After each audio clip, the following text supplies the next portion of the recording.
بسم اللہ الرحمن الرحیم اللہم صلی علی سیدنا محمد وعلی آلہ سیدنا محمد بقدر حسنہ و جمالہ۔ یا وارث حق وارث سرکار وارث پاک رحمۃ اللہ علیہ تعویذ گنڈے کی ممانت کیوں فرماتے تھے؟ کتاب حوالہ ہے مشکات کہانیاں اور آفتاب ولایت۔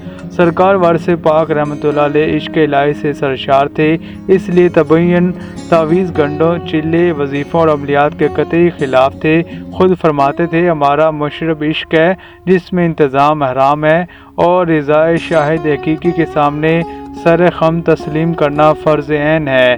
چنانچہ آپ اسی مشرب کے تحت آپ نے اپنے خلقہ پرشوں کو بھی سختی سے یہی ہدایت فرمایا کہ فقیر کو چاہیے کہ گنڈا نہ کرے نہ تعویذ دے، کیونکہ وہ اہل رضا جو محض اللہ کی ذات خاص پر کامل توکل کرتے ہیں، ان کی شان یہ ہوتی ہے کہ وہ ذات الہی کے ماں سوا دوسرے اسباب کا خیال تک دل میں نہیں لاتے اور محض راضی برضا الہی ہوتے ہیں۔ دعا میں ذکر کیوں ہو مدعا کا کہ یہ شیوا نہیں اہل رضا کا۔ سرکار وارث پاک رحمۃ اللہ علیہ سے اگر کوئی شخص درود یا وظیفہ پڑھنے کی اجازت چاہتا تو آپ عام طور پر صرف درود شریف پڑھنے کی اجازت دیتے اور فرما دیتے کہ اللہ کے واسطے پڑھنا، دنیا کے واسطے نہ پڑھنا۔ چنانچہ ایک مرتبہ قاسم جان انسپکٹر پولیس نے اصرار کیا کہ کچھ پڑھنے کی اجازت دے دی جائے۔ سرکار والا نے درود شریف کی اجازت دے کر فرمایا اللہ کے واسطے پڑھنا، دنیا کے واسطے نہ پڑھنا۔ انسپکٹر صاحب اس وقت ڈپٹی کلکٹر نامزد ہونے والے تھے، انہوں نے اس لیے پڑھنا شروع کیا۔ نتیجہ یہ ہوا کہ انسپکٹر سے بھی معزول ہو گئے۔ غرض یہ کہ ہر کسی و ناقص کو بجز درود شریف کی اجازت کے کچھ اور پڑھنے کی اجازت نہیں دیتے تھے۔ ایک پرانے مرید نے عرض کیا کہ حضور ہمارا ایمان ہے کہ محبت ایک عطائی نعمت ہوتی ہے جسے محنت سے حاصل نہیں کیا جا سکتا، لیکن کوئی ایسا طریقہ بھی ہے کہ محبت نہ صحیح محبت الہی کی طرف دل کی رغبت ہو جائے؟ تو آپ سرکار رحمۃ اللہ علیہ نے مسکرا کر جواب دیا اگر محبت الہی کا بہت شوق ہے تو یہ درود شریف کثرت سے پڑھا کرو۔ اللہم صلی علی سیدنا محمد وعلی آلہ سیدنا محمد بقدر حسنہ و جمالہ۔ اس کے پڑھنے سے دل نرم ہو جاتا ہے اور محبت اثر کرنے لگتی ہے۔ سرکار وارث پاک کو علم القرآن پر بڑا عبور حاصل تھا، سات قرتوں کے ماہر تھے، خصوصاً مدنی اور مصری قرائتوں کا بہت شوق تھا۔ شروع زمان میں پورا کلام مجید روزانہ ختم فرما لیا کرتے تھے، حتیٰ کہ سفر میں 1 کوس میں 3 پارے اور 10 کوس میں پورا کلام پاک مکمل کر لیتے تھے۔ روزانہ بعد نماز عصر باقاعدگی سے تلاوت فرمایا کرتے تھے۔ بچوں کے ختم قرآن پر جو دھوم دھام ہوتی تھی اس پر آپ بہت خوش ہوتے تھے۔ سرکار وارث پاک رحمۃ اللہ علیہ کے آستان عالیہ میں محرم الحرام میں خیرات کثرت سے ہوتی تھی، لنگر اور شربت کی سبیل جاری رہتی تھی۔ خاص طور پر اس ماہ میں آپ ایک کلام پاک کی تلاوت بہت کثرت سے فرمایا کرتے تھے۔ غم کی ایک خاص کیفیت آپ پر ہمہ وقت طاری رہتی تھی۔ تازیوں کو دیکھ کر چہرہ انور کی حالت متغیر ہو جاتی، صحیح روایات کے ساتھ ذکر شہادت سنا کرتے اور ایسے مرثیے بھی سننا پسند فرماتے تھے جن میں کربلا والوں کی شجاعت کا ذکر ہوتا، مگر جب ماتم یا بین وغیرہ کا کوئی بند آ جاتا تو فرماتے یہ غلط ہے، وہ لوگ تسلیم و رضا پر قائم تھے۔ سرکار وارث پاک رحمۃ اللہ علیہ 11ویں شریف کی تقریبات سے آپ کو خاص رغبت تھی، خود آپ یہاں 11ویں شریف کا اہتمام بھی فرماتے۔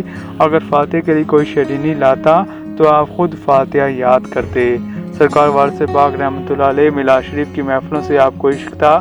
ضعیفی سے پہلے تو آپ ایسی نورانی محفلوں میں خود چل کر تشریف لے جایا کرتے تھے اور ذوق و شوق سے سلام پڑھتے تھے، ادب سے قیام فرمایا کرتے تھے۔ اس کے بعد آخر وقت تک آپ خود یہاں میلاد کی محفل منعقد فرماتے رہے۔ آپ کے ذوق و شوق کو دیکھ کر آپ کے مرید باصفا خواجہ محمد اکبر وارثی میرٹھی نے میلاد اکبر تصنیف کی، جسے اللہ پاک نے وہ قبول عام بخشا کہ آج پاک و ہند کے بچے کی زبان پر ان کی نعتیں اور سلام ہے۔ یا نبی سلام علیکہ، یا رسول سلام علیکہ بھی ان کا مشہور سلام ہے، سلام نذرانہ عقیدت ہے جو پاک و ہند میں مقبول ہوا۔ آج تک نہ کوئی سلام اس قدر پڑھا گیا اور نہ ہی سنا گیا ہے۔ سرکار وارث پاک رحمۃ اللہ علیہ کی طریقت کا ادب یہ تھا کہ سرکار وارث پاک کی پاکیزہ زندگی ادب کے مہکتے ہوئے پھولوں کا حسین گلدستہ تھی۔ چنانچہ آپ ساری عمر اپنے مولا کے حضور باادب رہے، زندگی میں نہ کبھی آلتی پالتی مار کر بیٹھے، نہ کبھی پیر پر پیر رکھا اور نہ ہی کبھی پاؤں پھیلائے، بلکہ اکثر نماز جیسی حالت میں بیٹھے رہتے تھے۔ بہت کیا تو دایاں ہاتھ سہارے کے لیے زمین پر ٹیک لیا، نشست میں کبھی نہ زیر کمر مسند لگائی، نہ سہارے کے لیے پہلو میں کبھی تکیہ رکھا۔ انتہا یہ کہ آرام کی خاطر آپ نے کبھی زمین سے پیٹھ تک نہ لگائی اور ہمیشہ یہی ہدایت فرمائی کہ مرید کی ترقی کا زینہ ادب ہے، اور ادب یہ ہے کہ راہ طلب میں فقیر ننگے سر اور ننگے پیر رہے، چنانچہ آپ راہ طلب میں ساری عمر ننگے اور ننگے پیر چلتے رہے۔ اس سلسلے میں فرماتے تھے کہ جوتا ٹوپی تو فقط آرام کے لیے پہنتے ہیں، اور فقیر کو تو آرام اور تکلیف برابر ہے۔ چنانچہ آپ نے زائد و کنات کی وہ شان دکھائی کہ آرام و علام کا فرق ہی مٹ گیا۔ آپ یہ بھی فرمایا کرتے تھے کہ خود بینی شریعت میں آداب بندگی کے خلاف ہے، چنانچہ خود بینی خود استائی کے خلاف آپ نے آداب بندگی اس حد تک اپنایا کہ عاجزی و انکساری کی مکمل تصویر بن گئی۔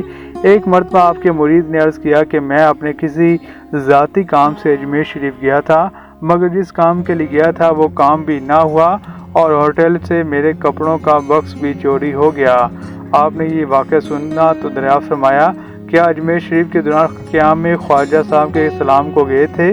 مرید نے عرض کیا، ایسی الجھنوں میں پھنسا رہا کہ درگاہ شریف تک جانے کی فرصت نہ مل سکی۔